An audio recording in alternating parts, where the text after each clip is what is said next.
Yes. There we go. Proper Haha. logo. There Ready, we set go. to begin. Shall we have some Let's music? go. Yes. All right. RuPaul Drag Race.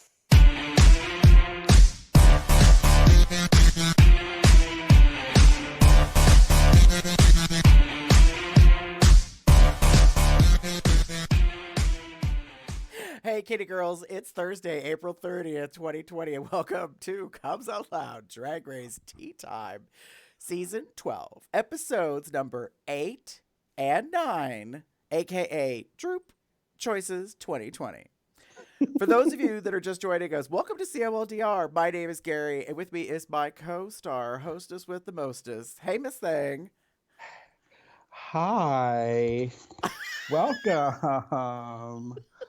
Oh my God, you guys. I can't even believe I'm here. No, okay. It's Damon. Hi. Welcome. Just having some fun. So, quick story. Tell me the Coronavirus. story, Shaniqua. I gotta. Sure. No, you shady bitch. Like, just saying. All right, Ajalea, whatever. Like, explain this look. Explain this look. So, coronavirus has been a thing, y'all.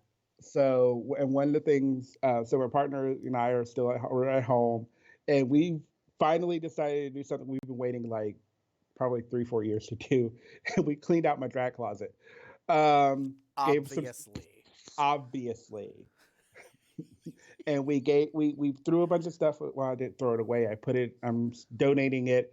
But one of the things I happened to find was this wig. This is the first wig I wore in Cincinnati on stage as a drag queen as part of a court show. It was Miss Magical Makeover 2003. So this wig is, I got it because you had an hour basically to go from boy to drag queen. And I wanted something quick that you can put on. It's a headband that you can just like throw on, and it's you know it's not big.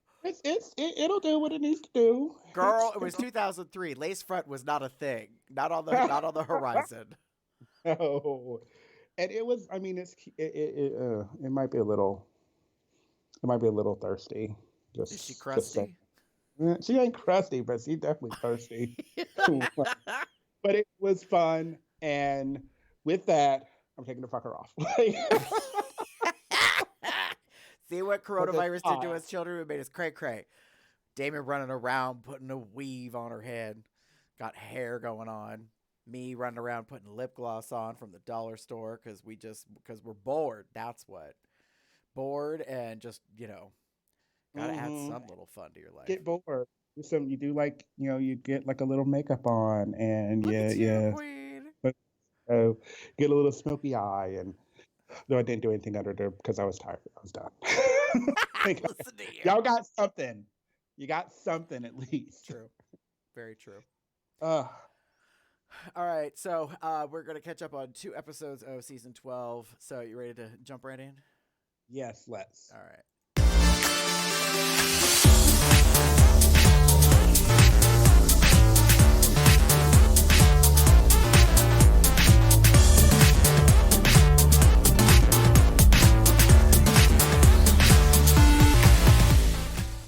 Girl, That's how shaking bad your this hair wig like a is. Look at this shit. Look pom at pom. this shit.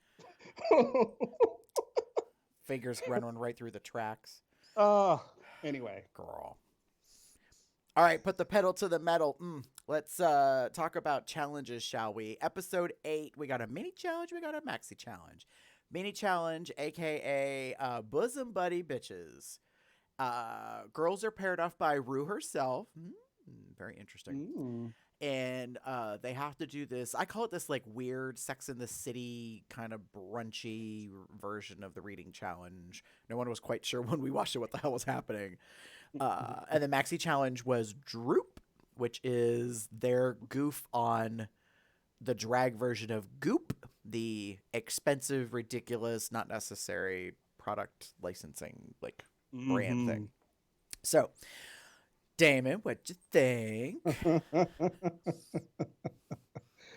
Well, I kind of said this. So reading is fundamentally sponsored, like kind of thing. Like, okay,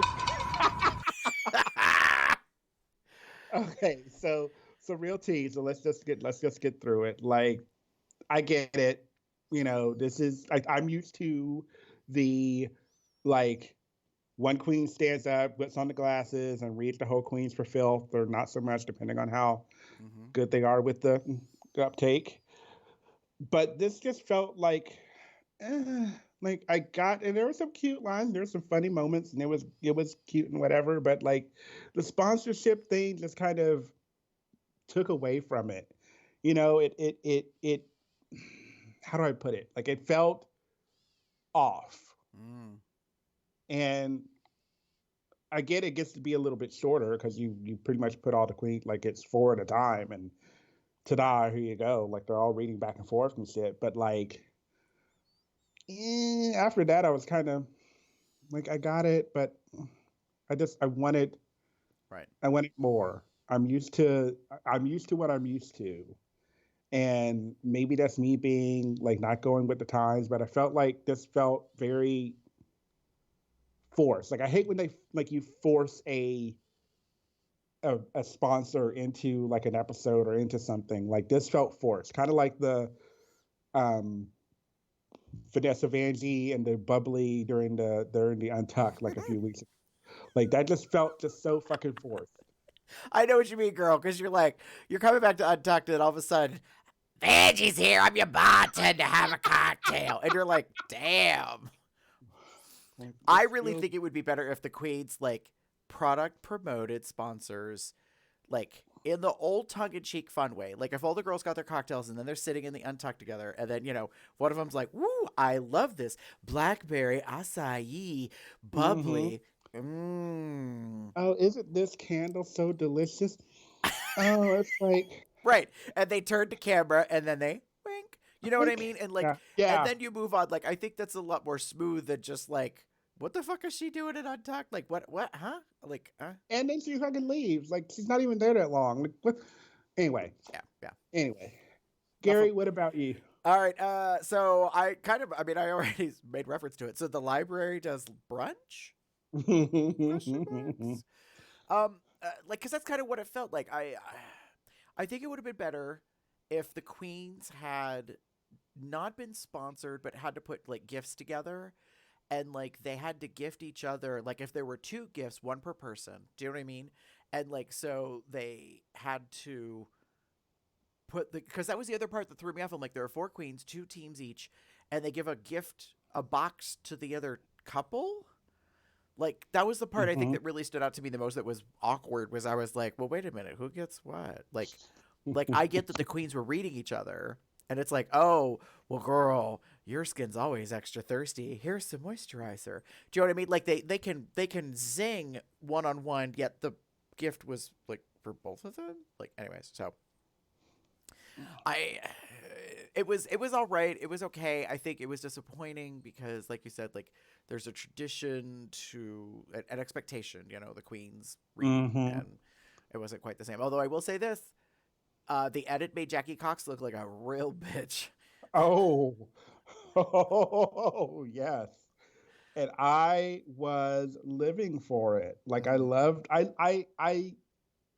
loved her reads because they were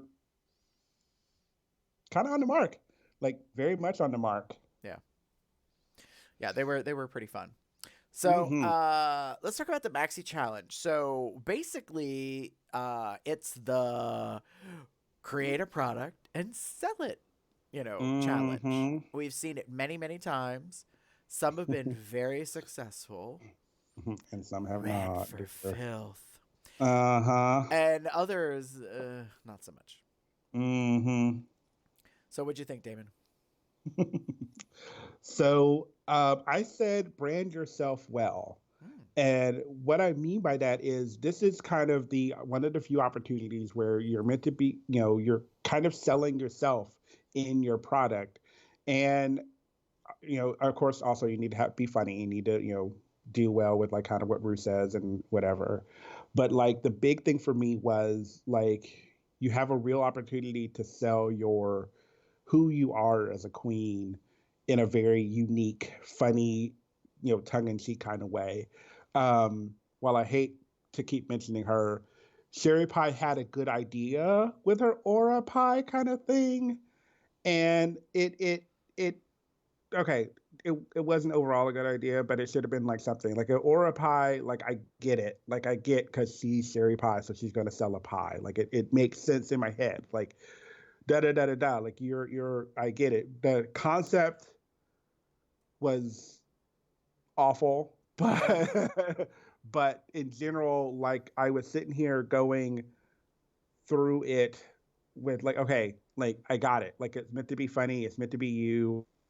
Jackie was another perfect example for me. She kind of did the whole um, um, very 60s retro kind of vibe. We know that's her thing. And I really did like that, even though, the producer thing and the edit kind of thing was kind of like maybe making it seem a little weird. No, oh, no, no, just we'll get to that. We'll get to that. Trust me, we'll get to that.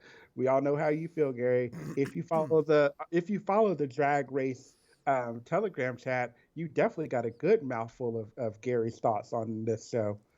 Wink. Check us out at Drag Race COLDR on Telegram. Anyway, Yeah. but again, it's all in how you present and promote yourself. I would not disagree. I mean, I said infomercial realness. That's what it comes down to. Some of the queens knew exactly what they're doing. They had a concept, they had a product, they knew what they were delivering. Like they had actually storyboarded out their entire commercial, knew visually what they were looking for, knew the shots that they needed. Two of them delivered really well in the production, like during the recording, the staging. Two of them made me very uncomfortable. And I wasn't sure if it was the edit or not. And then two of them were kind of in between, and I was like, okay, this is either going to be amazing or this is going to be not so great. And yeah, in the end, the two that I thought were not going to go well did not go well. Because you really need to sell the product and like have really thought that out. So yeah, I mean, it was. There was there were so many things I felt could have been done with some of the Queen's like product. Like the idea behind the product was sound, but then you go into the commercial and you're kind of like, what is this? What's happening? What's going on? Who are you? Like, Listen to you. Who are you? Like, I just lost a whole lot there. Well, I mean, I think that's fair, to be like, where'd you go, girl? Like, hello, anybody home? Yeah, a little disconcerting to say the least. So, yeah. Let's talk about episode 9, shall we? Sure. So 2 challenges, mini challenge, maxi challenge, mini challenge. Pretty litter kitty, pretty kitty litter. I don't know. It was a Did little. I write it down? What's that? Did I write it down? Oh, it's prettylitter.com. Okay, so I'm not crazy. Like I wrote pretty litter kitty, and I was like, wait, is that the right reference? Yeah. So we'll talk about this in a second. Maxi challenge that was Choices 2020. Which is the presidential debate. So every 4 years, RuPaul's Drag Race tends to do a presidential debate. The queens have to be presidential candidates, debate each other. Sometimes this has gone well-ish. Sometimes not quite so well. Like, it's always been a mixed bag. So I was like, ooh, this is going to be interesting. That being said, Damon, what are your thoughts? So with the mini challenge, again, this is another sponsored challenge kind of thing, which okay, we get it. I don't really get why we're throwing kitty litter, because real tea, y'all, real no tea, no shade, but true. What does this have to do with Drag Race? Or We've drag queens, or we've been down this whatever. road before because I think you and I have said this at least once, if not more than once in the past. Say what? I think the product is completely there because somebody threw a fuck ton of money at World of Wonder for a product placement. Word on the street is if you spend some coin, you get a little bit of promotion. The more you spend, the more promotion you get. So instead of like a $10,000 bid where the product goes zoom right across the screen, maybe they spent like 100,000 or 500,000. I don't know. I guess for $1 million, maybe Rue will talk about it. I'm not really sure. But yeah. So, and the cats were cute. Yeah. Yeah. And that's what I'll say. Like the kid, there was like that was my big thing. Like the cats were all kind of cute and fun in their own different ways. Like there wasn't. I laughed at each one of them at a certain point in time. I thought it was very fun. That each one kind of had their own like concept of the cat. Like even Gigi and her whole fashion model like kitty. Like we all know the prissy kitty. That was very much like I love the whole like her like in the unfinished garment of the yarn and like I'm caught, I'm trapped, like like kind of thing. I thought that was kind of cute. Although I'm gonna say it now because I didn't say it earlier. I'm not sure how I feel about this uptight, prissy, like couture fashion woman that Gigi keeps throwing out there. Um, yeah, there's that. Well, I mean, it's starting to one get old and two fall apart. Mm-hmm. Like she was doing really good until episode 8, and then like for Droop, she didn't do well in the Maxi Challenge, promoting her product. And then yeah, now I agree with you. There were two good things. I mean, they edited it to show the best of each of the girls. For Gigi, they edited like the best part where she was like, "Oh, what's this? An unfinished garment?" Like that was a cute line. Her getting caught in it and tipping and falling backwards and kind of being trapped was kind of cute. But I was like, it's kind of a stretch, girl. Yeah, I mean, for me, I said there was one perfect choice, and that was Jackie Cox in the Kitty Challenge because I think she had a composed concept of a character, lines, like what she thought what she was going to do, even though there was some ad-libbing where I felt the other girls did more ad-libbing. So for those that don't know, Jackie Cox was the white version. It's so funny to say that, of Eartha Kitt. So for those that don't know, Eartha Kitt was an amazing black entertainer, chanteuse, songstress, actress. She had been blackballed for a while from Hollywood. Very long, dramatic story, but look her up. She has an amazing biography to check out. But Jackie Cox delivers that like Catwoman from Batman television series ridiculousness, only she's in all white instead of black. So I love that she rolled her R's a lot, and that she was like, whipping puns and saying goofy stuff with Rue, which is part of the whole challenge, like to make her laugh and to win. So, I appreciated, that she got on the kitty litter box and like, said some quippy things. Yeah, like I thought that of the bunch, she rose above the others. Everybody else had some cute, funny moments. Like Widow Von Du got all cray cray. Rue got the laser out. Like I mean, love that part when Rue pulls out the fucking laser and like shines it. I'm like, okay, yeah. This was obviously a thought out challenge, at least from production side. Well, they probably had to because Pretty Litter dropped the coin. Well, that's the truth. Yeah. So, yeah. Maxi challenge. Presidential debate. Yeah. Choices 2020. All right. I want to say this before we even get into it. They missed such a huge opportunity to have Tatia involved. Tatiana. Yeah. I was like, why was she not? She didn't have to be one of the MCs. Like, she could have just simply been the introduction.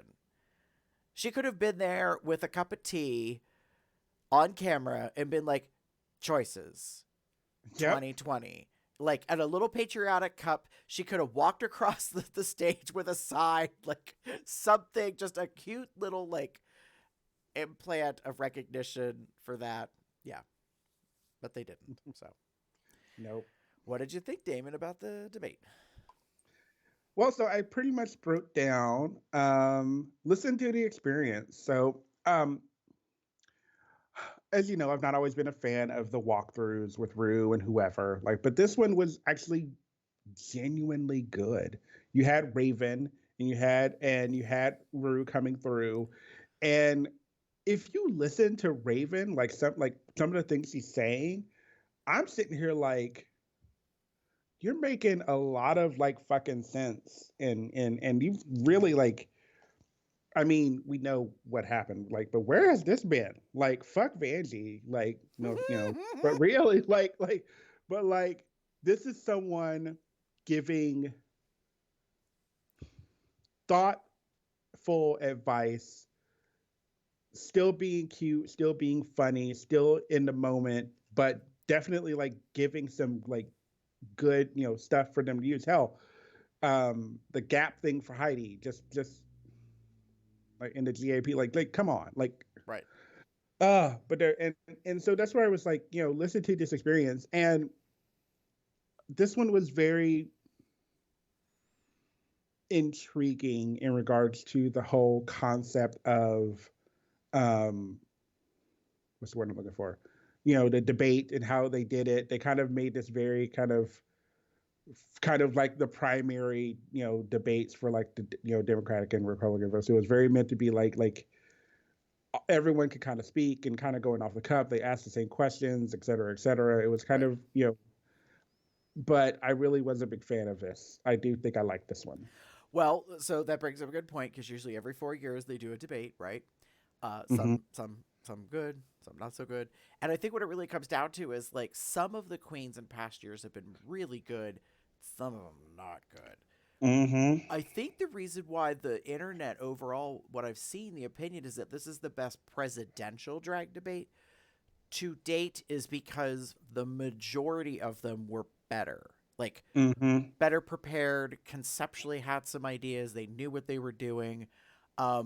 Honestly, only one of them, I think, really fucked it up.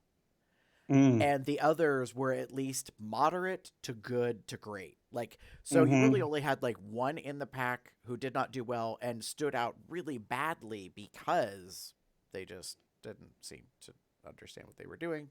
And, Mm. you know, Mm. and made a weird choice that some people have criticized online and said, I'm just going to call it, it's Gigi. If Mm-hmm. she had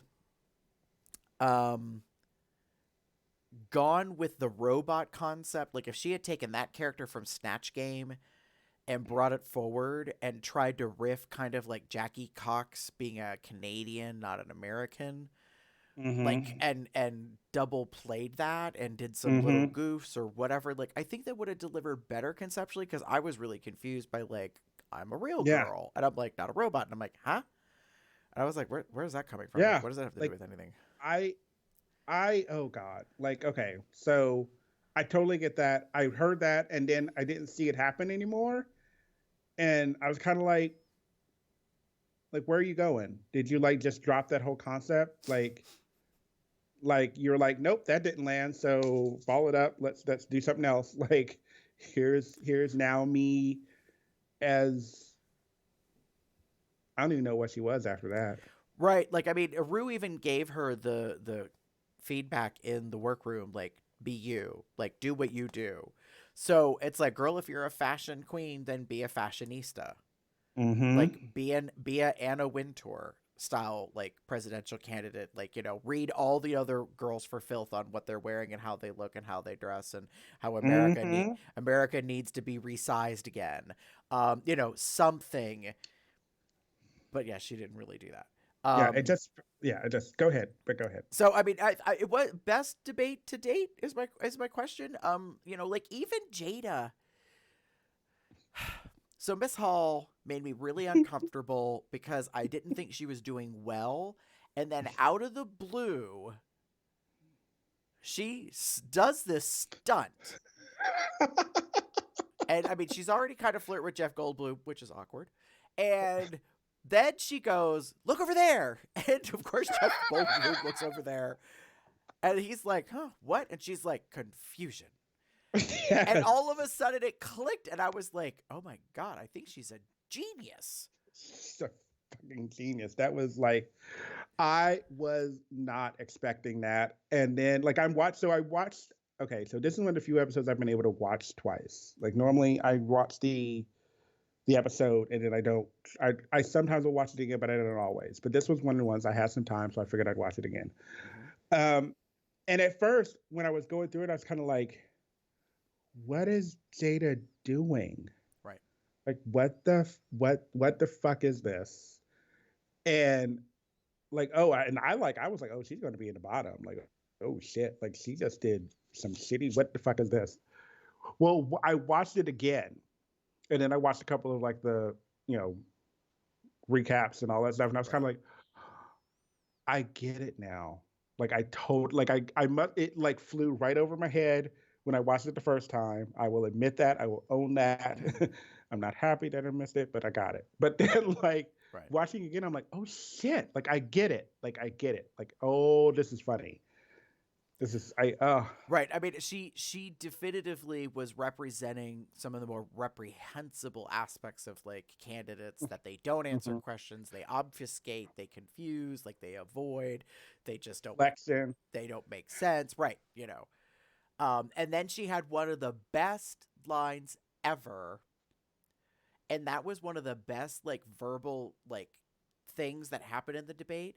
Like, how did it say? Well, do you have a rebuttal? And then this one speaks, and then it's, well, I would like to retittle. I would like to retitle the rebuttal, and I would like to retittle the retitle to the rebuttal. Yeah. That was amazing. I was like, genius. I was like, that is some amazing improv stuff. Mm-hmm. Yeah. Yes. So, I mean, Crystal Method, business in the front, party in the back. Like she played with the thing that she's known for about the mullet thing, even though the hair did not match by any means of the imagination. I was like, oh, I was like, your business hair is very dusty. I was like, that's kind of sad. Yeah, but I mean, like, so it had some good moments to it, except for Gigi. Like even Widow. So I listened to Pit Stop actually literally just before we got on here. Okay. Right. Good. Good. Now, to be fair to those that have not necessarily seen or heard us before, we don't usually get into Untucked now, and we really don't talk about the recaps. But in this case, I think we need to talk about the Pit Stop where Detox and Bob the Drag Queen have some very interesting comments. Yes.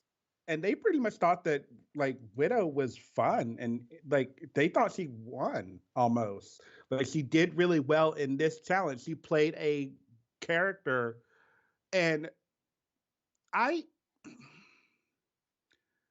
didn't necessarily. Okay, so they called her in the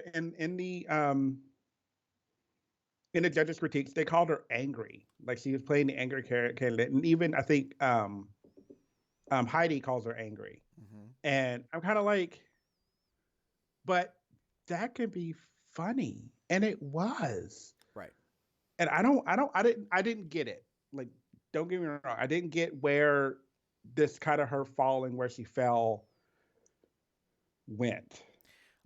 After seeing Bob and Detox on Pit Stop have this conversation, I replayed it in my mind how the debate went. And I agreed with them. Like, when you think about the fact that she delivered a consistent character who, like, was personifying the angry candidate and was actually the most presidential of the bunch. Like, I think that, she did really well. Now, here's the issue that I have. In the preparation, when Rue announced what the challenge was, she did say that they are drag queens running for president. So they're I can't remember the exact wording, but it was definitively prefaced that this is meant to be like absurd, like drag Mm-hmm. entertainment. Because Drew says something about like that this is for entertainment purposes and blah blah blah. And so I'm wondering if because that had been the rule or whatever, that they felt that Widow was being too real and Mm. therefore wasn't following the rules. Ah, maybe. I, Have we seen angry drag queens? Like I see them all the fucking time. But well, again, like in my mind, okay. I felt like so if you put them all together, well, you saw them all together, you put them all together, and what we saw right. again, edit. Um, like I honestly thought Gigi was going to be in the bottom. Like serious to hand Mm-hmm. to God. Like Mm-hmm. I felt that her whatever she was doing fell flat, Right. and it didn't quite match, and it didn't kind of go up to the level of everyone else. On top of that, I also kind of like what Detox and Bob the Drag Queen felt. Like I like the whole like Canadian, playing the American kind of card. I like that card as well. Right. I like those little jokes, and maybe because we only got like a few. I don't know how many she actually did. I don't know if she repeated anything or if she did anything else because again, edit. Um, but like people were like, it got tired. And I'm like, well, not really. Like I mean, she could have done some other things. Granted, we don't know what all we saw. She, the whole, starting the "O Canada," national anthem, and then going into the, American or USA, anthem. That was kind of funny, and then Right. just kind of going from there. I saw what she was going for, and I got it, and I liked it, and I thought it would have been funny, but obviously maybe I was the only one. Like, like I don't know. Yeah, no, I mean, I agree with you that like what she was doing was funny. Like I was just thinking she could have done some food gags. Um, because she was doing this whole like every time she answered, she was answering as a Canadian at first, and then oops, and then like switched to American. So I mean, like she could have, if she could have gotten it from craft services and pulled it off, she could have had a plate of fries with like cheese and gravy on it, and been Mm-hmm. like, look at me, I'm just like you. I like to eat poutine too. I mean, disco fries. Like like Yeah. like garbage fries or whatever. Like, I mean, she could have, kind of played a little bit more Mm-hmm. into that. But I also was fearful for her because she really is interested in politics. So I was like, oh, girl. Like Yeah. she and Gigi were at opposite ends. Like, Gigi's like, I don't know shit about politics. And it's like, well, we noticed. And Yes. just saying. And then Jackie's like, I love politics. And I was like, ooh, girl, careful. Like, if you know too much about something, then you take it too serious and you can't, like, Have fun with it. Mm-hmm. step into the absurd. Yep. So yeah. That being said, are you ready to move on? Yes. Okay. Gentlemen, start your engines, and may the best woman win. Can we talk about that for a second? So, it's Stomp the Runway. Did you notice Rue, like, sort of goof and stutter? I think it's in the in the Decisions 2020 episode where she kind of fucks up that moment. If you watch it, it's so funny to me. I was like, holy shit, was that supposed to be in the edit? Because she gets to the edit, she introduces him, blah, blah, blah, and bye, girls, and this is the runway challenge or whatever. And then it's the most awkward, and may the best woman win. But like the punch was missing a little bit. The hand flick was slightly off. I was like, what the hell just happened? I was like, they let that out? I was I like, don't know. was Rue not feeling well that day? And that was the best that they got out of her? I was like, and it's weird because if I recall, she's wearing the Grecian pastelly, like duotone outfit, which I was like, all right, girl, I like it a lot. We've kind of seen it before. It's a good silhouette. Like I was 50-50 on it because I was like, you look beautiful, but I kind of feel like I've seen it before. Mm-hmm. So, yeah, so that was kind of wild and weird to me. That being said, sorry about the diversion. Episode 8 okay. category is Black Wedding. And now that I think about it, nobody went that direction, really. What do you mean? Oh. Nobody went like Ozzy Osbourne, black death metal, like, True. you know. True. Anyways, True. so Damon, what were your thoughts on the Black Wedding runway? So I said stunning choices, and there were a lot of beautiful like gowns and wedding, accoutrement on this runway. I even fucking wrote down Sherry that I liked hers, like. But there are some really great, like, fun, interesting choices. I was a big fan of Crystal. I love the whole like, zombie corpse bride kind of, black wedding. Love Jada's. Jada knows her fucking body and knows how to fucking sew. If she made that herself, mind you, like she knows exactly what fits her. She knows how to put it like how just and this simple-ish silhouette that we've seen. It looks like, I'll just put it on. It looks like a real, amazing wedding dress. If you watch like Say Yes to the Dress, you kind of know what I mean. Well, like, I honestly, I think it is a real wedding dress. yeah, Like, of all the queens, I think she is the only queen that actually wore a real black wedding gown on the runway. yeah, and it looks like it's, it was a white wedding gown, either dyed black, or it was a black wedding gown that she either got the pattern for and made, whatever. It is amazing. I love the big like train in the back. I love her hair. I love the jewels, the waist belt that was like, because even Raven and Raja kind of mentioned that it looks kind of like the big ring that she's wearing. Like, it just all so fucking goes well together. There were some really, like I said, really just stunning, beautiful choices in this episode, in this runway.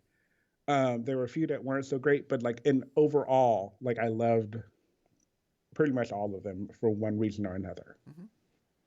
That's fair. Gary? I said it came down to like kind of two things for me. Gigi's perfection versus Crystal's art. And here's why. When Gigi walked out, I was like, oh, fuck. It was stunning. Like, it was picture perfect. And that's what she's known for. So I was really irritated by the fact that she had a really great runway because she did not do well in the challenge. And I was like, oh, I'm like, here we go again. If her runway's going to save your ass, this is probably it. Because she looked like she walked right out of a, like, 50s McCall pattern, like, like this blonde bombshell Barbie. Like, it was perfect in the look. Now, for a wedding, I'm a little iffy on it. Like, could it have been worn by somebody as a wedding dress? Possibly, but it wasn't the rage at the time. So, like, for a vintage look, I was like, okay. Yeah, it's like one of those things. Yeah, I could see it being maybe possible, but it just didn't. Right. It just didn't land. I'm actually looking at 50s wedding dresses on Google right now as I'm shopping for images, so don't mind me. No, it's fine. Oh, actually, it might have been. Really? Interesting. Yeah, as I'm looking, like, there's a lot of the, like, basically the tight front and the billow, but it's not. It's cut, like, to where you see, like, the calf and oh gosh, shut up. Calf and shoes and such. So right. Huh. Yeah, I mean, I think it was definitely drag and exaggerated. But anyways, the whole thing about Gigi versus Crystal is like Crystal definitely went more artistic, more creative. And the voiceover was interesting because she's like, I'm a little worried. Like, I don't know, because I'm seeing all the rest of the girls and they all look like they went one direction and I went a different way. And she comes walking out and instantly I was like, yes! I was like, how Yep. brilliant that she was like, I'm undead. I've come back. I changed my makeup to match. Like, and she keeps hitting her wig and her head, like, and all this dust is like baby powders coming off of Mm-hmm. it. Like, it was definitively more theatrical. Yep. Like, even Jackie Cox had talked about, like, they mentioned that she told a story. Um, Mm-hmm. so yeah, there was a whole lot of stuff Ooh, about that that's, that I think you know, went well. yeah. So yeah, I think that it was interesting to me. There were like kind of the two biggest representations of like the style Mm-hmm. that came out of that. So you ready to talk about episode 9? Yes, All let's. right, so the category is Stars and Stripes.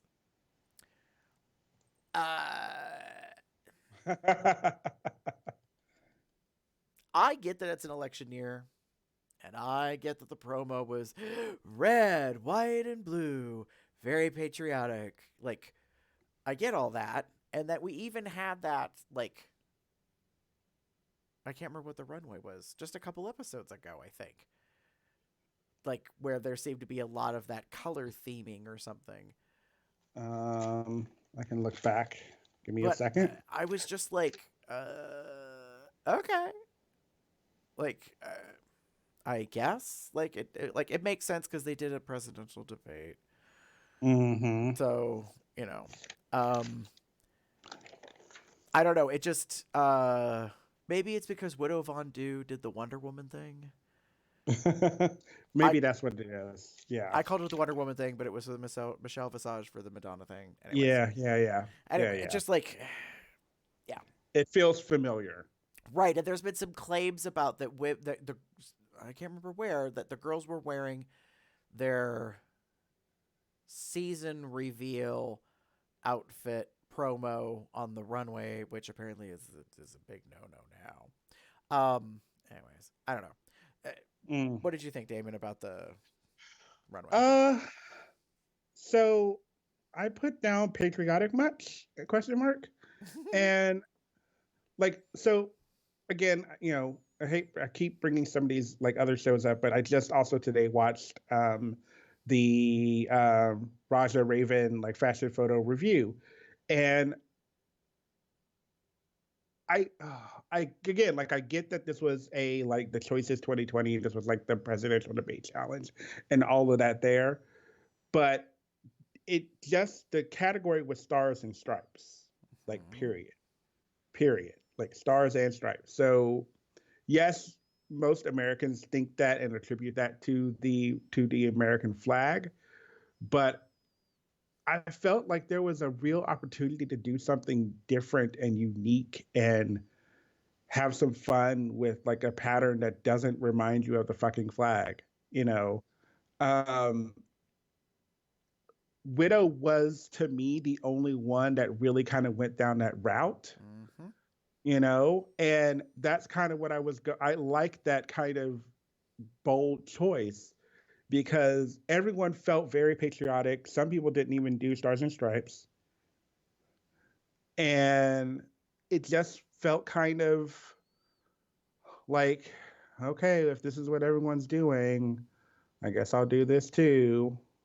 And don't get me wrong, there's some beautiful looks and Mm-hmm. there's some fun looks, but like I wanted something more. I wanted something different. Mm-hmm.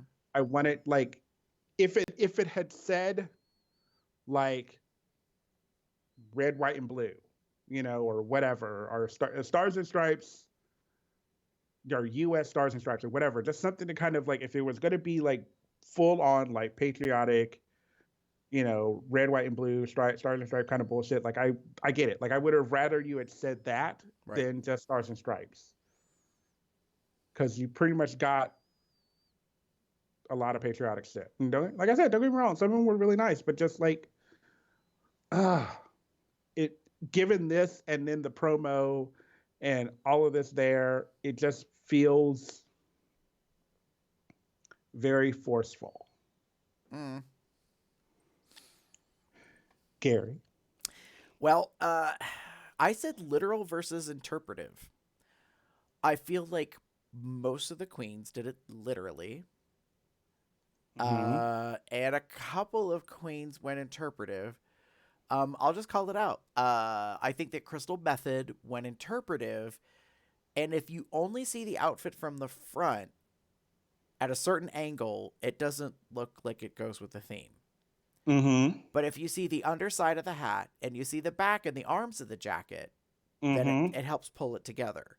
Yeah. So I think the criticism that she got for it being all thrift store finds and kind of mix match put together is fair. I would not say it's haute couture. So there's some fair criticism there. And some of the other, girls definitely went, more literal with it. I think the Widow Von Du really delivered on something because she, it's literal, but it's actually interpretive. Like, she was like, I am not doing red, white, and blue because every bitch going to do red, white, and blue. Yes. So she decided to, personify Black Power. And I was like, okay, then. Like, I fucking loved her look. Like, I loved that dress. I loved the simplicity, but then like obvious ostentatiousness of it with like the big like fucking stars that were like sequined with like iridescent like sequins. So they weren't exactly white, but they weren't, they kind of glowed with like different kind of colors in them. I loved the like glitter that she put in the afro that was in her, anything that she had on her face that was black, she put it in there. And it's just a subtle like little touch that I'm just like, that I love. Like, it just, she glittered and glowed. Oh, so fucking good. Yeah, I mean, I was really taken. I thought that she did so good. And oddly, the one I really didn't like was Gigi's. Well, and here's why. It was interpretive, and I think it missed the mark. Totally missed the mark. There wasn't a star and stripe on it. Right. I was like, this is like, they even mentioned in the judges, like the voiceover, they were like talking about redcoats. Like, this was very British. And while you had a lovely, like, long white ponytail wig, like, made you look like George Washington, blah, blah, blah, blah, like, bitch, like, to my knowledge, there was not a star, nor really a stripe on you. Yeah, there was this, like, brocade, whatever, bar thing on the jacket. Like, it was, you looked gorgeous, girl. Yes. In a costume. And distractingly so with the high French cut in the front because Jeff Goldblum had to ask you how the hell you make that work. Awkward. So it's like, but I was like, I don't really think that this meets the measure of the thing. Like, that would be my biggest thing right there, was like, I don't feel like you met the challenge. Like, it's patriotic, kind of. It's, it's a red coat, but I get like what you were going for.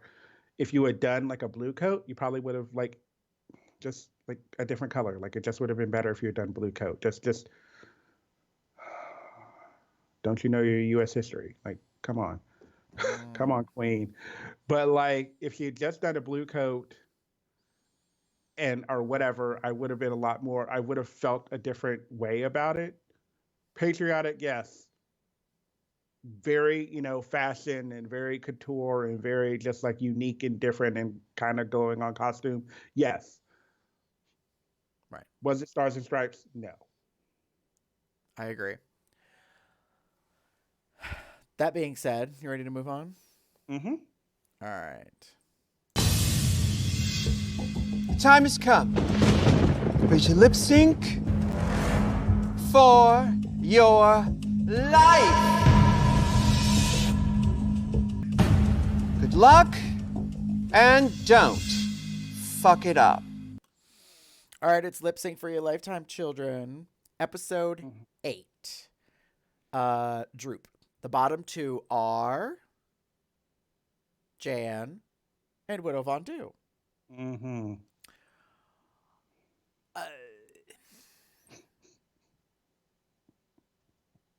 I still got feelings about this. Okay.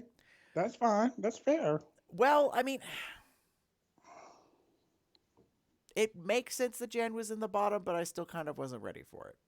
Mm-hmm. I'm just gonna say that.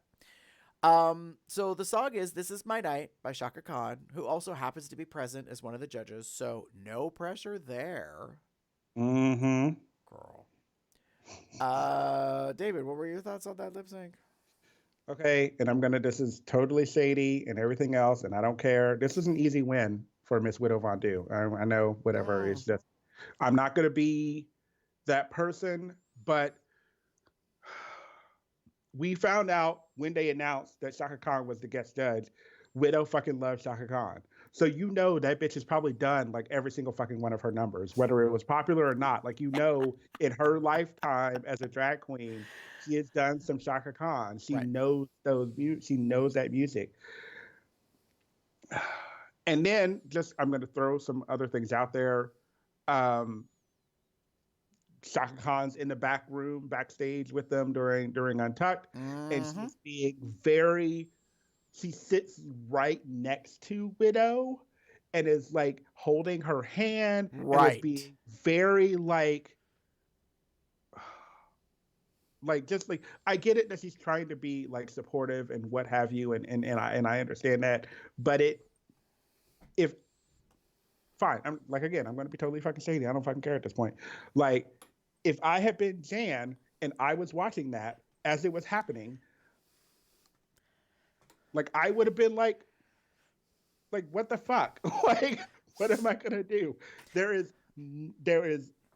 very little that Jan could have done to have made this a successful, for her. The only way she could have possibly have made it through, and this is me being real and like shady, true shady. She had to throw everything out there in order to maybe get the double save. That was the only choice, method, only thing that she had. Right. Because the scales were very, very much stacked against her. Well, I mean, to be fair, there is a perfect quote for this moment, and Jan didn't use it, but it would have been understandable. Fuck my drag, right? Like, right. like I can't, like, I'm just run me over with a bulldozer while we're at it. Yes. What like, the hell? I'm just like I hated that. I wasn't the biggest fan of that moment, because you saw it during. So if you watch Untucked, we don't talk about Untucked a lot, but like during Untucked, Jan even alludes to this during Untucked. Like, I don't think I'm going to be able to beat her, and there's another moment which I'm kind of like, oh, that's really nice, but like my mind is just very much like, I mean, you're kind of right. And I know they weren't trying to play that card, but I feel like they, were going to potentially play that card. This was very much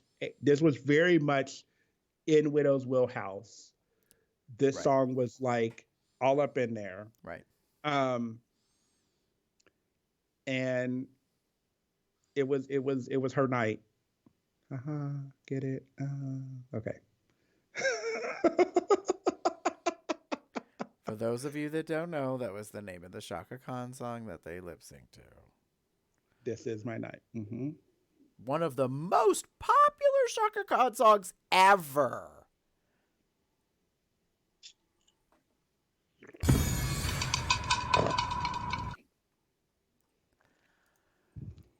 So I said frenetic versus deep in your soul. Mm-hmm. This was disappointing to me. Because I've already alluded to this once this season, and now I got to do it again? Come on, queens. It reminded me of the Kenya Michaels, Latrice Royale.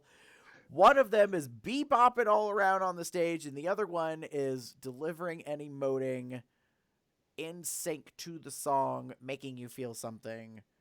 It wasn't an exact match, but it had an echo of that, and it made me very uncomfortable.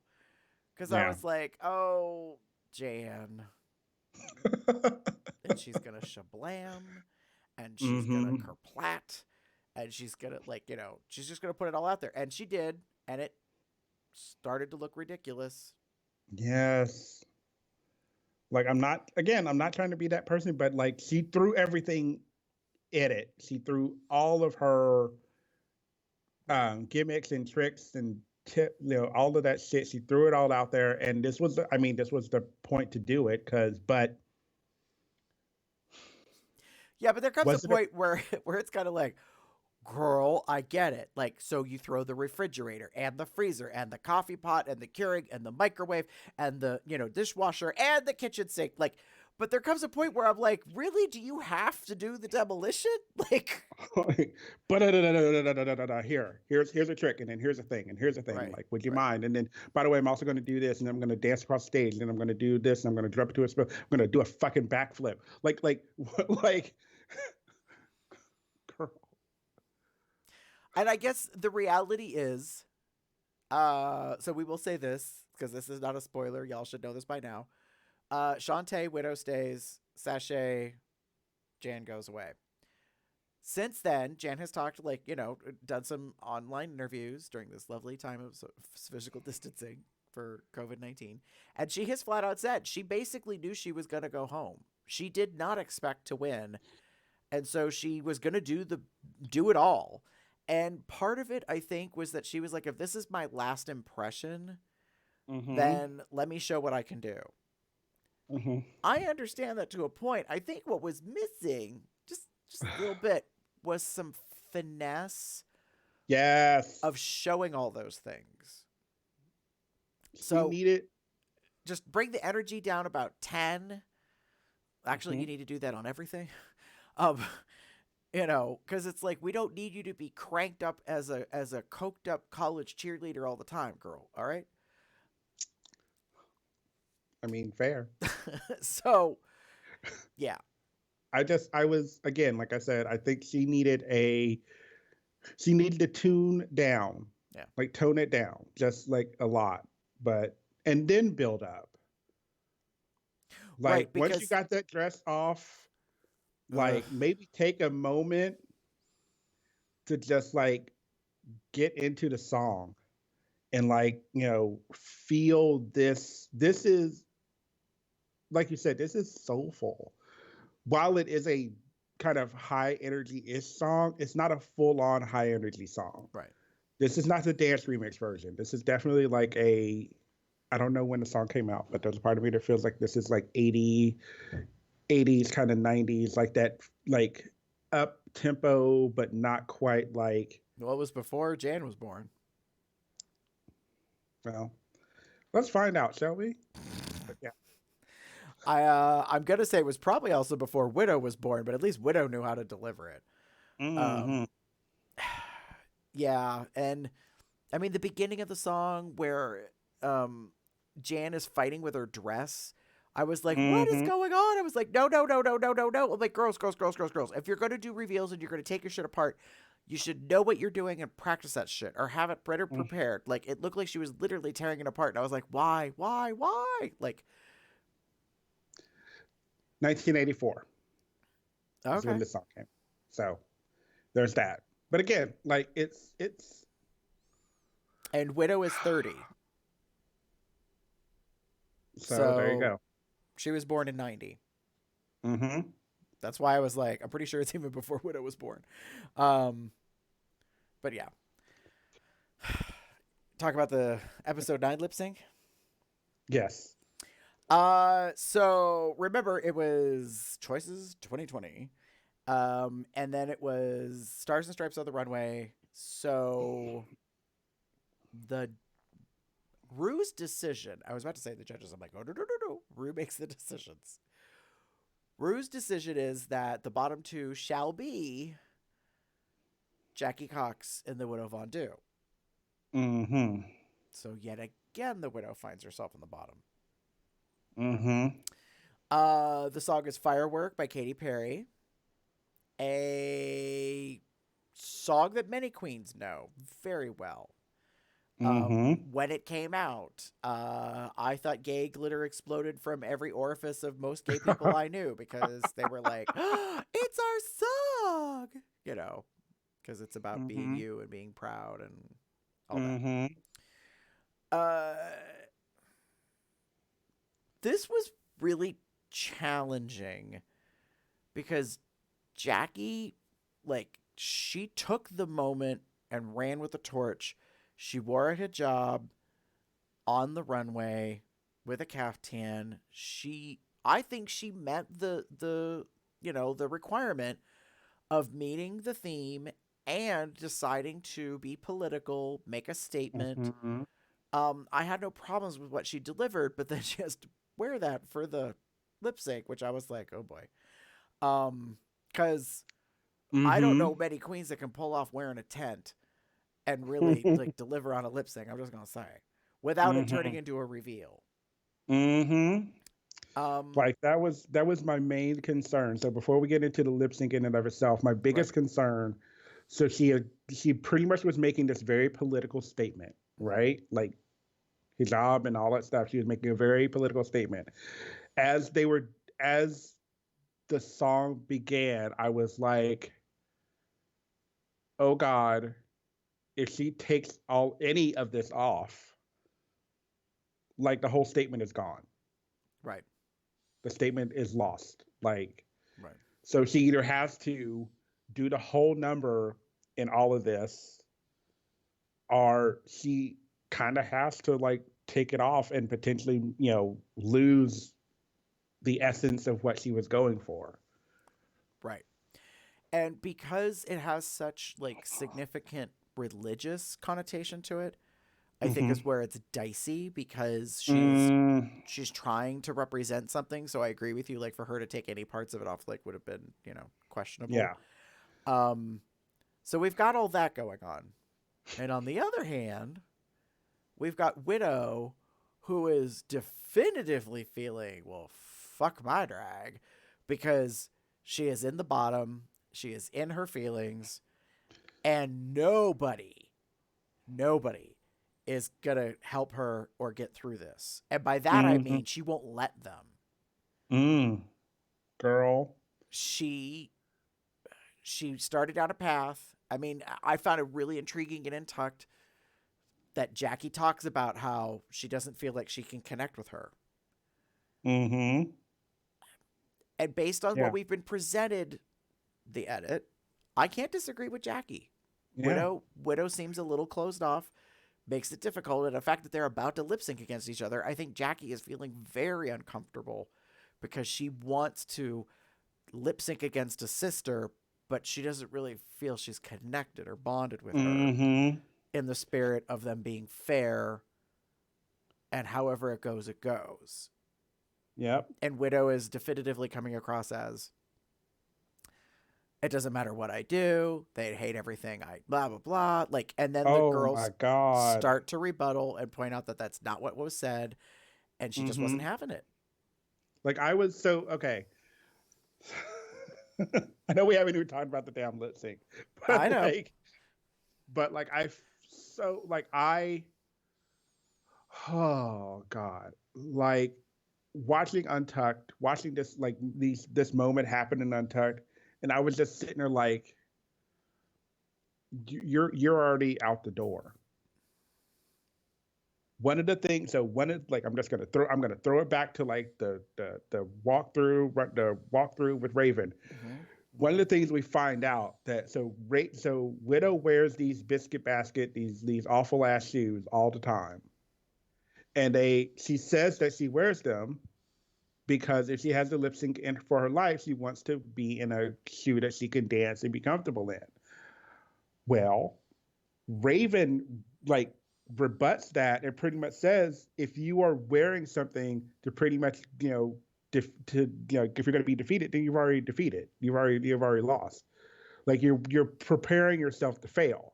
And I was just like, hallelujah, thank to Jesus. Like, come on. Like this is the what we've seen it happen all the time. Mm-hmm. You know,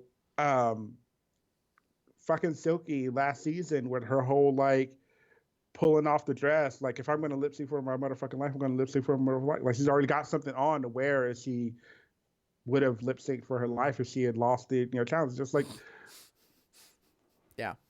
these are things that like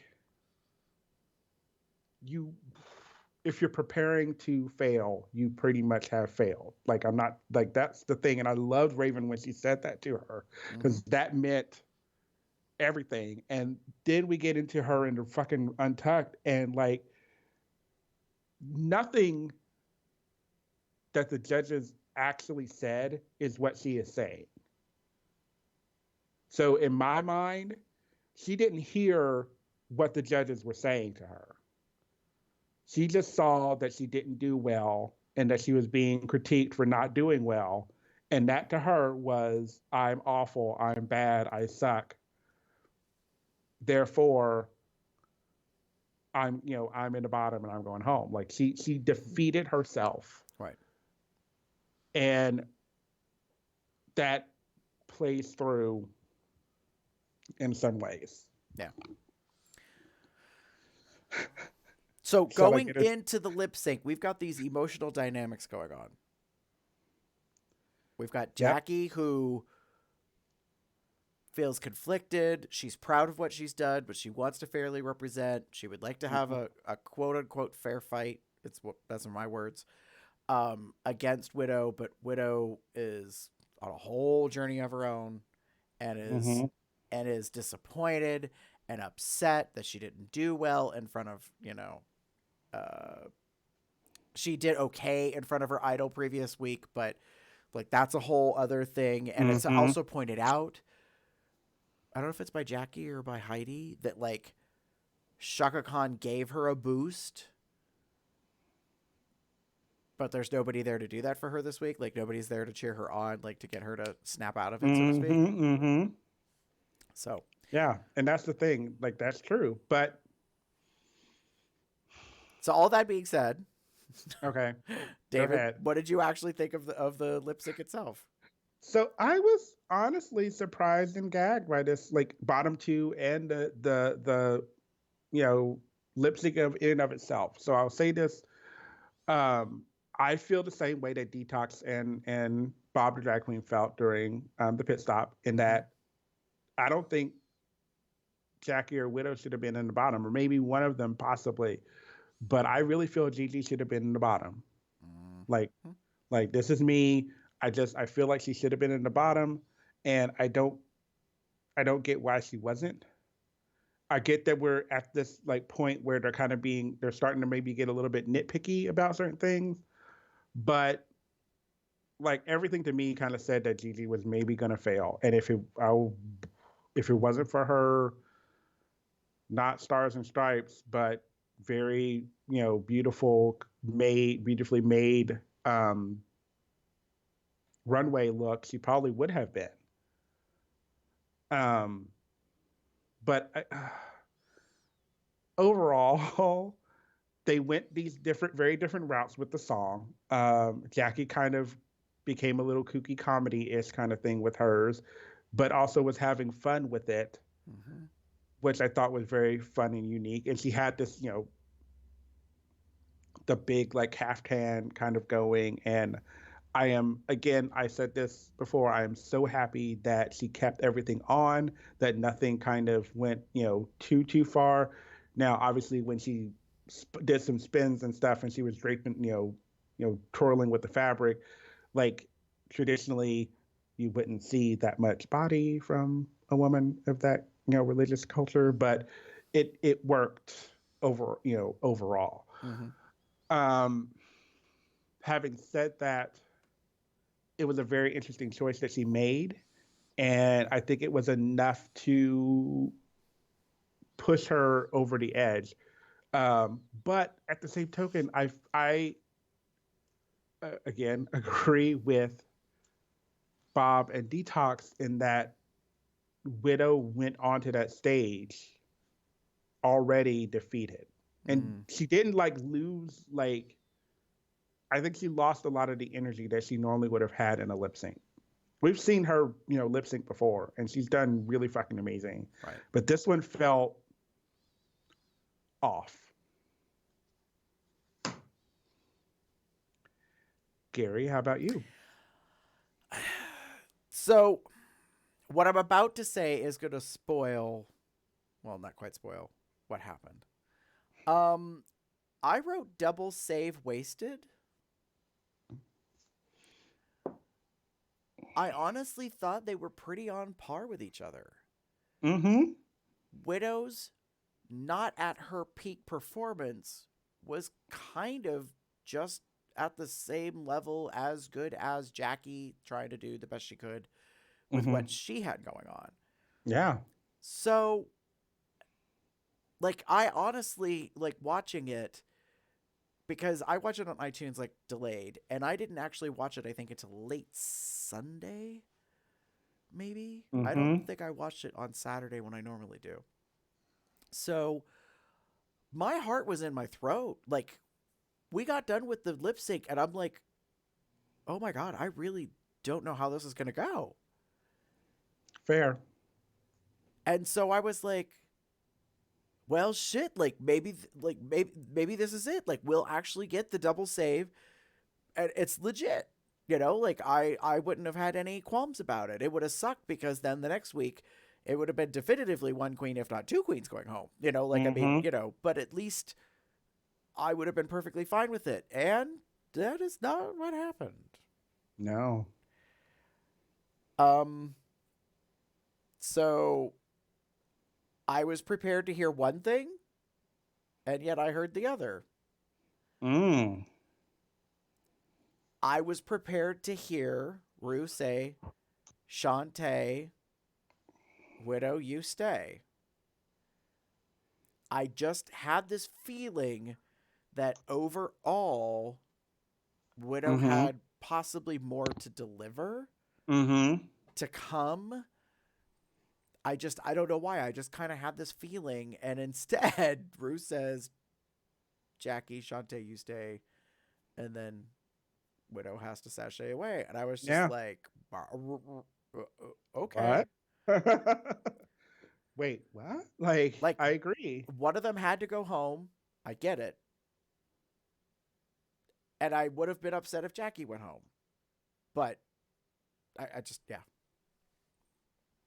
No, I feel you. Sorry, I'm just I totally feel that. And that's kind of I was kind of feeling the same way. Like this could have been a double save. Like Jim and I were actually talking when we were watching the episode live, and I kind of he like asked me, like, what do you think? And I go, I feel like this is looking potentially good enough to be a double save.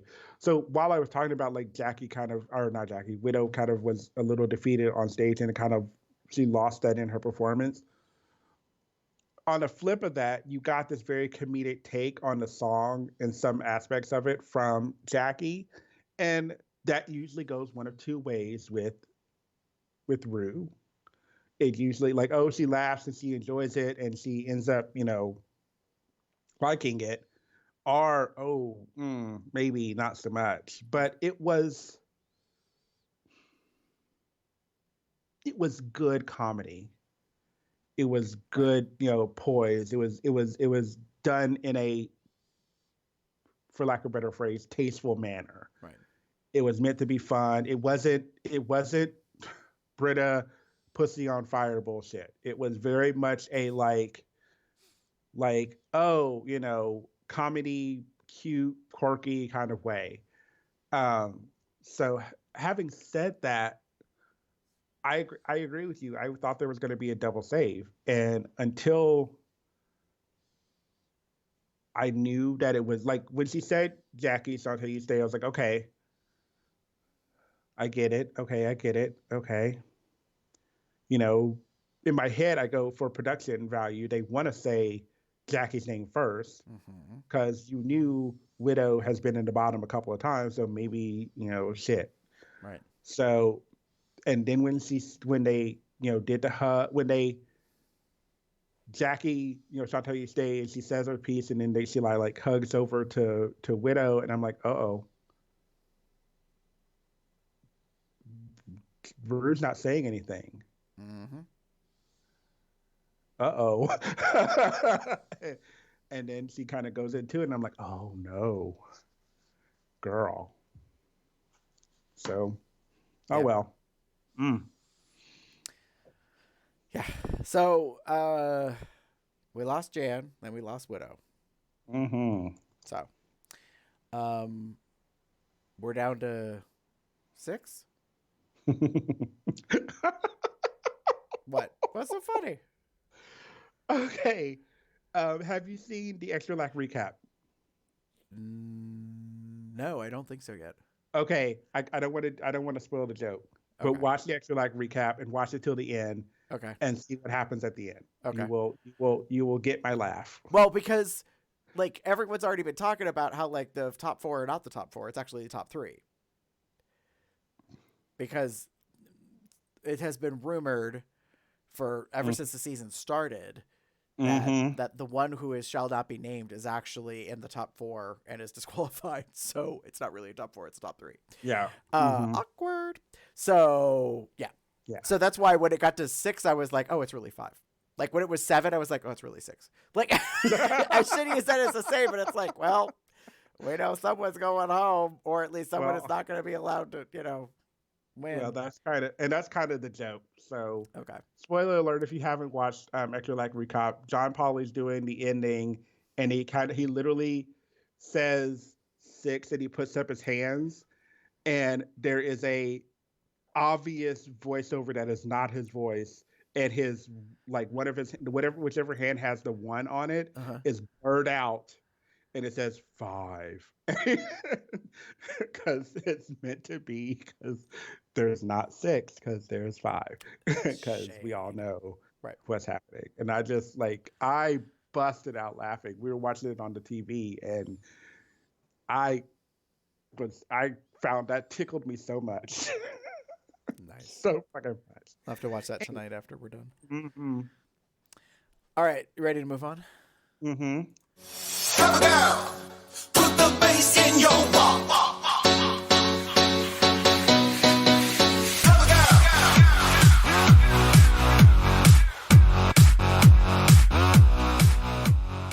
Hair toss, pump, pump, pump. Anyways, so it's times for doing that wig. Snaps and eye rolls, aka hits and misses. So for episode 8, Damon, what were your snaps?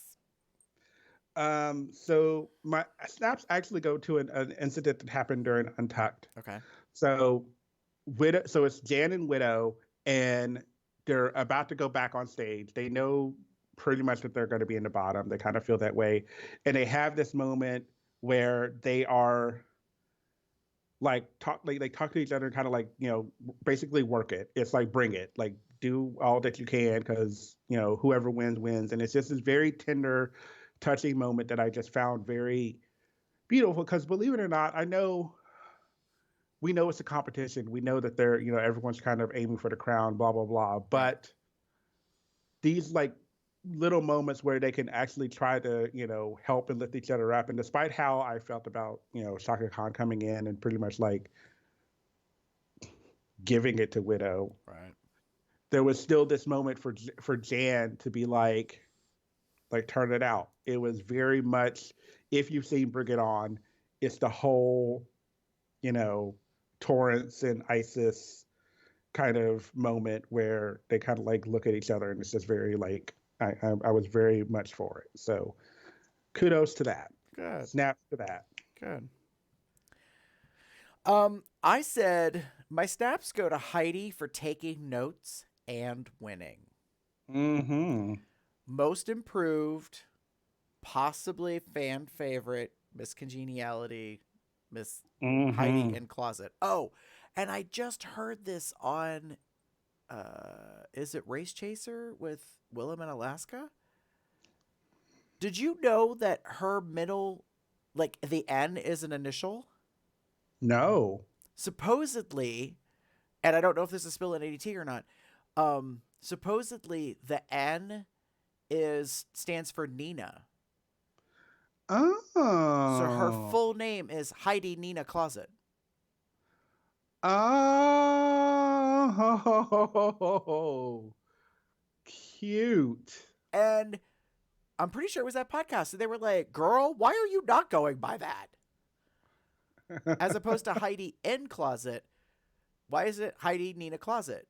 Because when you say it fast enough, it sounds like hiding in a closet. Yep. Like, it makes more sense. So, I don't know. Like, I heard that and I was like, really? I was like, well, that's very interesting. Hmm. And she gets complimented. Like, she talks about the fact that Jaden's talked to her about how to improve her makeup, soften some of her, stuff. So, I mean, like, and she's gotten, some endorsement and that kind of stuff for it. So, Mm-hmm.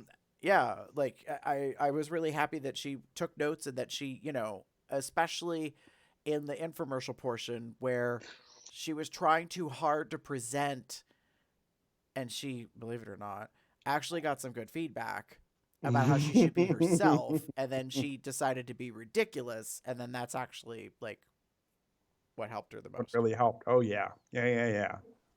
So, Kudos to those notes. that being We're gonna said, get to it. I know. Yeah. David, what are your eye rolls for that episode? I'm gonna be honest and say Widow's commercial. Like, this was a fun, funny, stupid challenge. Like, just throw it out there. This was meant to be like, while I was talking about like branding yourself and all that stuff, at the end of the day, like, just this was meant to be have fun and be funny Mm-hmm. and be stupid. Like, that was the whole thing. Like, this is meant to be ridiculous shit that no one's gonna buy, that anything. And Widow just, I think, got too caught up in her head, and we ended up with this like awful, like like just awful shitty thing, like of her like sitting at a table, like sitting on a chair, and she sat most of the time. I know that's not the whole point of it, but like it just felt like, oh, this So is just bad. something that you're saying right now is poignant, because Willem had said in the podcast in Race Chaser with Alaska, that was her number one mistake, was that she sat. She said, whenever you do this type of a thing, you should be moving. You should be like up. You should be standing. You should be presenting. She's like, you can sit, but she's like, you really shouldn't sit for very long. She's like, when I've done readings, like for, auditions, she's like, invariably, if I'm sitting, I get asked to do it standing. Mm-hmm. She's like, your posture changes. The whole thing is different. She said, and I was really surprised. Willem said, I think that was her downfall. Like that she sat pretty much the whole time, and like that shouldn't have been what she done. And I was like, interesting. When you sit, you put like you like when we sing while like we're rehearsing, when we're in the chorus, we rehearse while sitting, and our director is very much like, keep both feet on the ground, try to not lean back, because your chairs, they're folding chairs, so you can lean back a little bit. Don't lean back too far. You want to try to have that posture, because it takes stuff off of your diaphragm, which allows you to breathe more. Mm-hmm. Also, posture keeps you, in line, and it definitely will help with certain things. Like, I feel like if Widow, I get that. If Widow had moved a lot more, maybe her mind, she would have gotten out of her head, Right. and could have potentially done something fun with it. Right. Her fucking product was like throat whatever, throat easy whatever, and like Throat. yeah, Because you're like, gagging. yeah, whatever. I wasn't gagging on that. I threw it away, actually.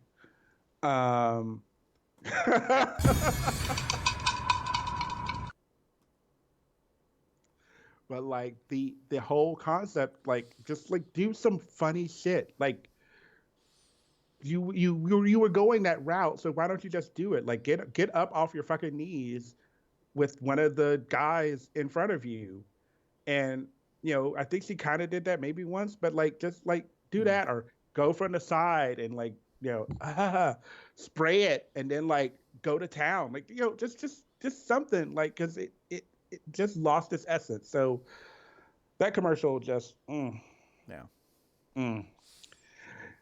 Gary. I'm gonna move my microphone away for this.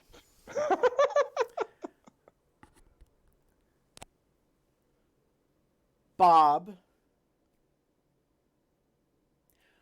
Fucking horrible special producer Harper.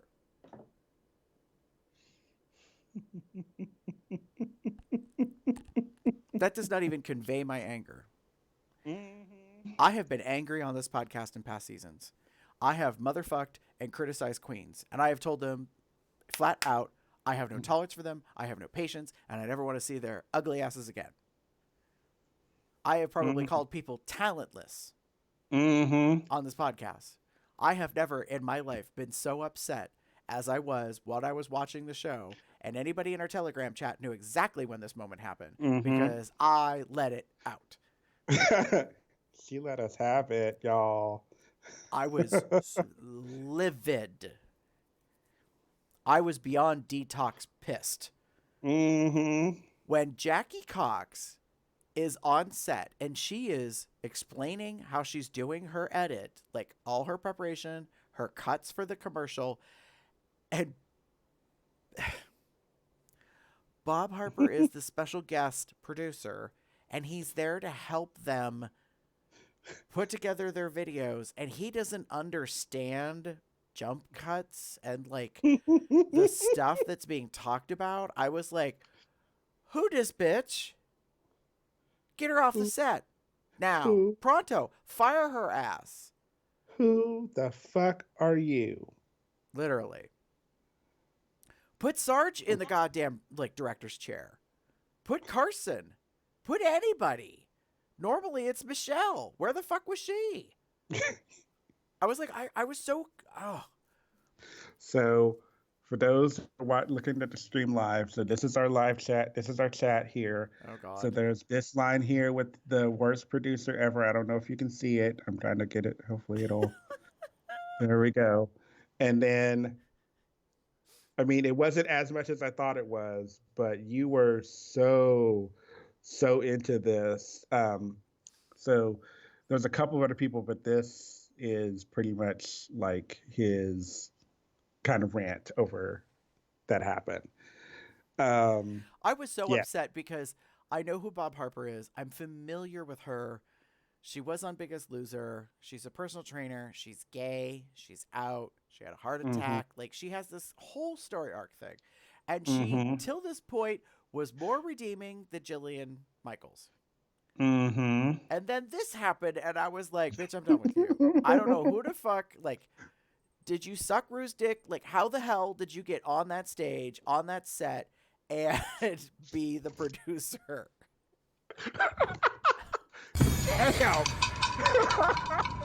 Damn. No, she better don't. Yes, I did. I don't give a shit. I'm done over it. I don't want to see that miserable cunt on that stage ever again. She is not invited. Oh my God. The only redeeming grace was that miserable bitch was not on the judging panel. The only redeeming thing, because I was like, so help me, she's on that judging panel. I will not watch the rest of this episode. I just won't. Oh my God. I will not tolerate it. Oh. And there have been some shitty judges over the years. And like, I put up with all of them. But I was done with her. I was like, how could you have been handed this responsibility and not know what you're doing? You're supposed to direct them. You're supposed to guide them. And then you're like, I don't know what you're doing. There's a little bit there, but it's just. So how do you really feel? Conflicted, because he actually gave Heidi correct notes and she took them, and then she went and did great. And I was like, wait, what? I was like, what? You ignorant ass. Like, what the hell was that about? You didn't understand Jackie. You really didn't understand Crystal, to be fair. I think we were all confused by Crystal. But when the edit of her commercial came out, I was like, oh my God, it's brilliant. It's stupid funny. Yeah. Which is really kind of what it was supposed to be. So, oh God, my favorite part was the fucking hammers. It was so stupid. I didn't understand why she was doing it when they were filming it, and I was like, oh, that's not going to make the commercial. And then it did. And then I was like, oh, now I get it. It's just so stupid but funny. Oh, Gary, I love ya. Oh, that was good. Bravo. I need like I had it officially. I need like we need that. That's a new sound clip maybe pull up with Jackie, or with not Jackie, with Detox. I've had it officially, like this. Okay. Done with her ass. Ready to move on to episode 9? Yes. All right. So, Let. what were your snaps for the most recent episode choices 2020? So I have two. Okay. The big one was the Michelle cutaways, like just the little things that they did, because I don't know what was going on. I don't know why she wasn't on the judging panel. It felt kind of weird, but whatever. Maybe she's home. I don't. Who knows? Maybe she was out doing recording for some show. Who knows? Right. Doesn't matter. Anyway, so she wasn't on the show, but they were able to do these little cutaways with her in Tuckahoe, which is still a funny name. Don't care what you say. Um, um, and it just added all this little element. She was, she asked Jeff Goldblum to call her. She the biggest one, the funniest one for me was when she sees Rachel Bloom sitting next to RuPaul, and she's like, "Who was that? Who's she? Like, what's going on here?" Right. And then it. Rue was like, "Oh, we must have a bad connection." A Like, blah, connection. blah, blah, blah. And then turn her off. Like fucking, like I loved it. Oh, Yeah, that was fun. those were perfect. And then I okay, Crystal Method is the dark horse of this competition. Okay, just point blank period. I wasn't a big fan of her in the beginning, but seeing a lot of what she's done right now, I'm like, okay, I'm a fan for you. I get it. I like you, because she is getting so creative and so funny, and I love her perfect like angry cat. She had the do you get that her makeup was meant to be like angry cat, like grumpy cat? Yeah. Like she was meant to be grumpy cat. She kind of did all these fun things. Her first, we talked about it earlier, the whole like knocking the vase over and then like sitting in the fucking litter, like her. You liked her. I'm done. I liked her, like looking at Rue as she walks towards the litter box and goes, "Do you mind?" And like then she goes and like squats in the fucking like kitty litter box, and I'm just like, this is amazing. Yeah. It was good. It was fun. Yeah, for sure. So kudos to Crystal. I'm feeling her. She has definitely edged out a lot of things recently, and I'm a little surprised, but I'm liking it. Although let's hopefully take the mullet thing and we need to do something else, but good for her. Right. So I better get my shade button ready. I give snaps to everyone but Gigi.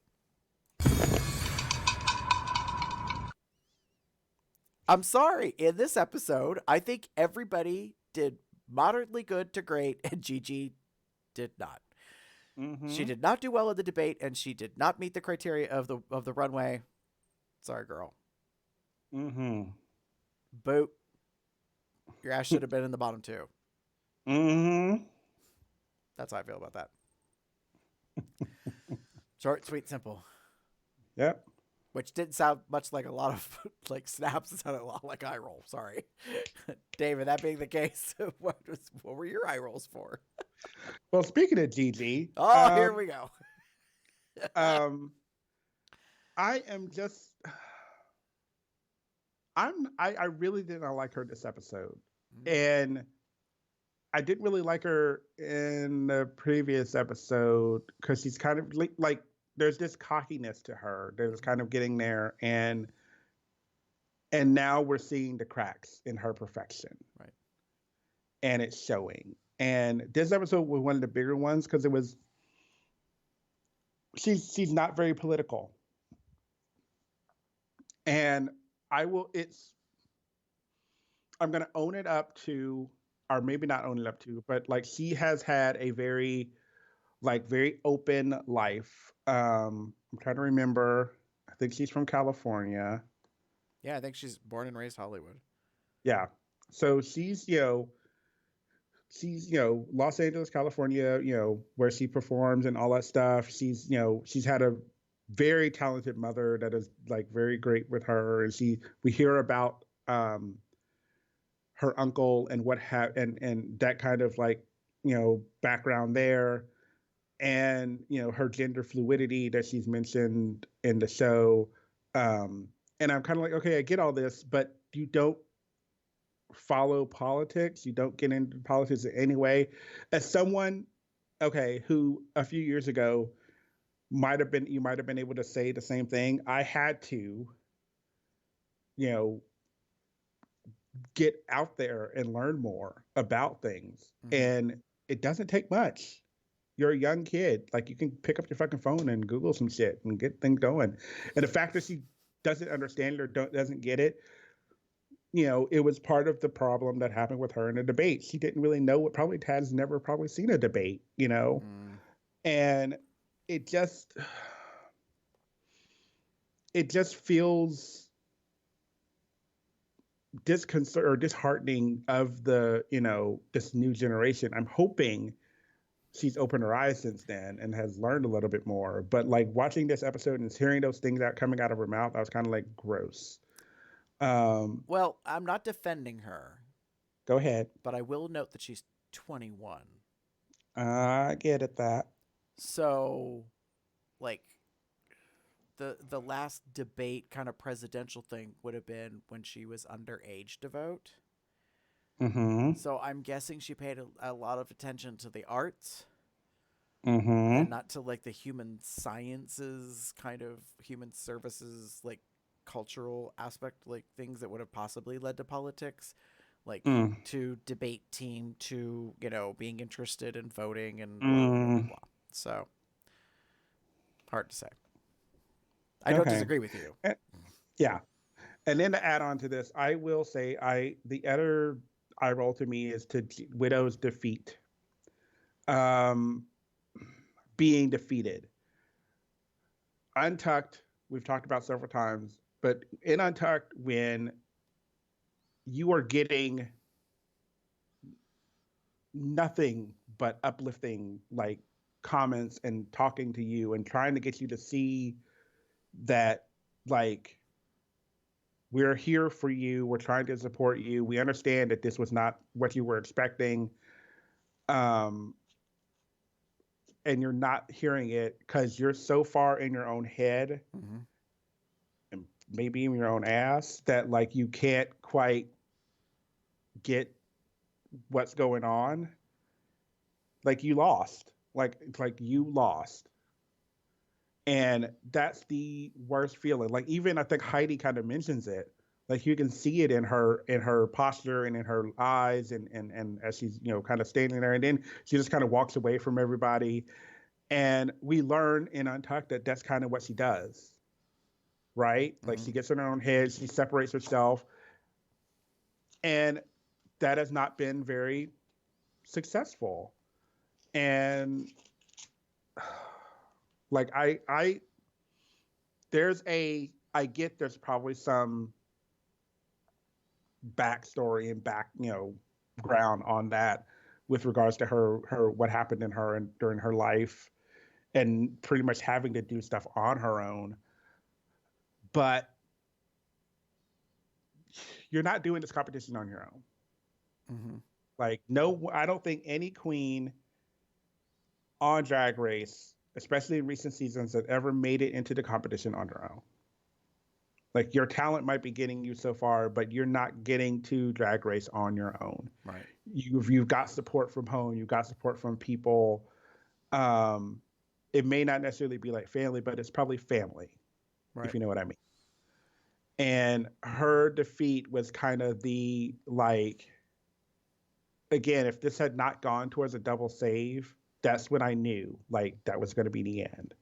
Because if I had watched like you do, Gary, like gotten to when they leave the runway, started watching Untucked, and then watched the rest of it. If I had watched Untucked before I watched the end of the episode, I wouldn't have felt there would have been a double save. Really? I think so. Like I said, like I really didn't know at the end of the lip sync what was going to happen, because I did watch Untucked up to the point when they go back to the stage, and then I stop and I go back and I watch the regular episode to see the actual lip sync and who leaves, and then I go back and finish Untucked when the regular episode's done. So like I bounce between them, and I honestly didn't know. Like at the end, I was like, "Wow, all right, that was." See, I don't, and I maybe that's maybe because I read too much into the emotions that were going on in Widow's head, and I felt that blocked her Right. in a lot of ways. If again, like I said, if I had oh God. So for those who didn't watch it live, not only did you have the full episode of RuPaul's Drag Race, you had the full episode of the Secret Celebrity RuPaul's Drag Race as well. I haven't seen any of that, so. Yeah. So Untucked didn't go on until like 11:30. Oh. So I think it was 11 o'clock when it eventually came on. So you watch the entire episode of RuPaul of the season 12, then you watch the Secret Celebrity, and then you watch the Untucked. So you have this like break, for lack of a better phrase. Right. And again, like if I had watched them like you watch it, I probably would have been like, okay, well, Widow's going home. And the only reason I would have is because there was a lot of defeat in her during Untucked. And there was only a few, like right there at the end when she's talking with Jackie, is there a moment of like, oh, okay, maybe possibly is she going to get through this somehow? But yeah, that's again my eye roll. I don't like the too much in your head self-defeating aspects that we've gotten from Widow a lot. Right. That's fair. You? I have eye rolls for the judges panel. Uh-oh. Because they were really kind of heavy on Widow. They didn't care for what she did in the debate. I didn't see it as that big of a deal. And I really thought that, of the bunch, Gigi did worse. Yet she doesn't get the same criticism. So, and it's hard the further you get in the competition, because then it looks more and more like, oh, well, but if the judges like you, well, you're just having a bad week. How fair is that? So, yeah. I can see that. Yeah. Like, I feel that way too. Like, I had the critiques were not the greatest. And as I mentioned earlier, like, are they really being nitpicky, or is this just like, we have to put someone in the bottom, so here you go? Were the Canadian jokes that off-putting? Were they that redundant? Were they that,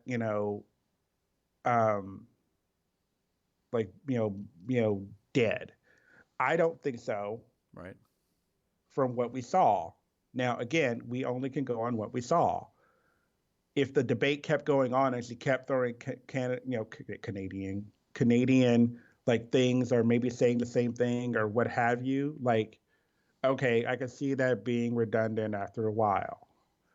But again, I don't think that would have been the case, because Jackie is smarter than that.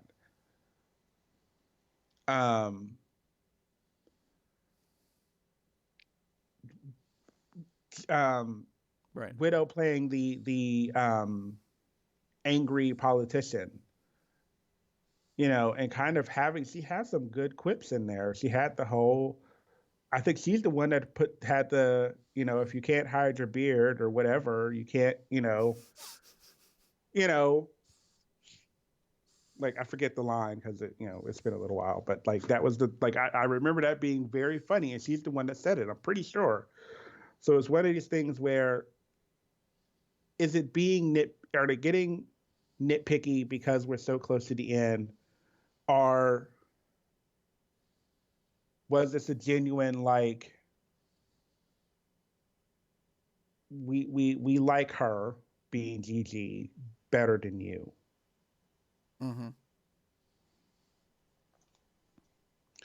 Because, I mean, when they were going through the runway, or it was last week, actually, When Rue did the walkthrough, she reminded Widow that she hasn't won since the beginning of the season. Mm-hmm. And it's just one of these like, oh, and during the thing they are all like, some of the girls, like Sherry, went like, you're coasting. And I'm kind of like, because there's a moment to coast. We all know this. If you are strategic, there's a time to kind of coast for a little bit and then do well and then, succeed. Maybe, but again, I feel like Widow kind of got too much in her head and that's her downfall.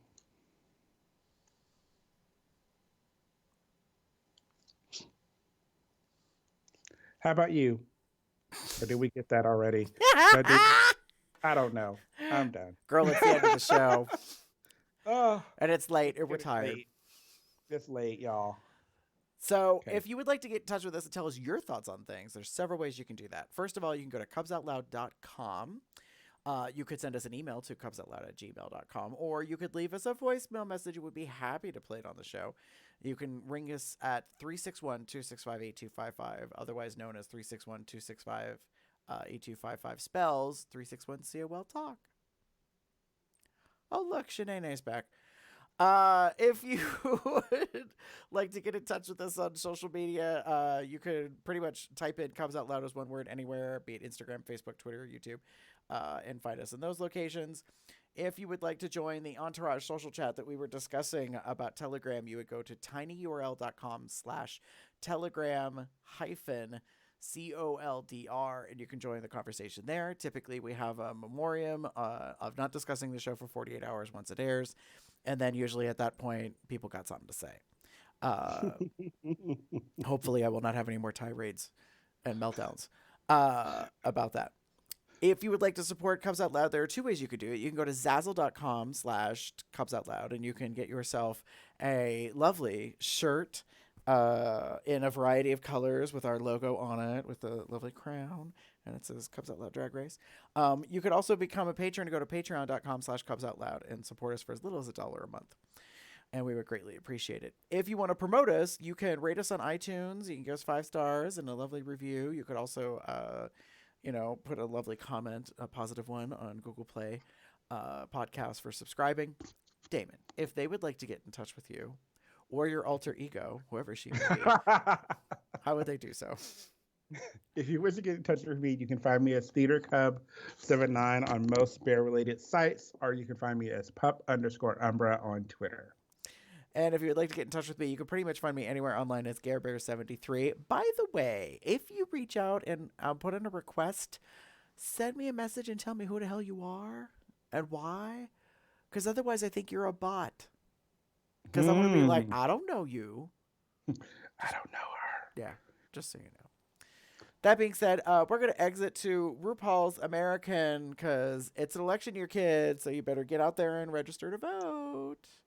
Like you do. I'm American, American, American. I am American, American. Red, white, and blue. I am American, American, American. I am American, American. Just like you do. Bye, y'all. Bye.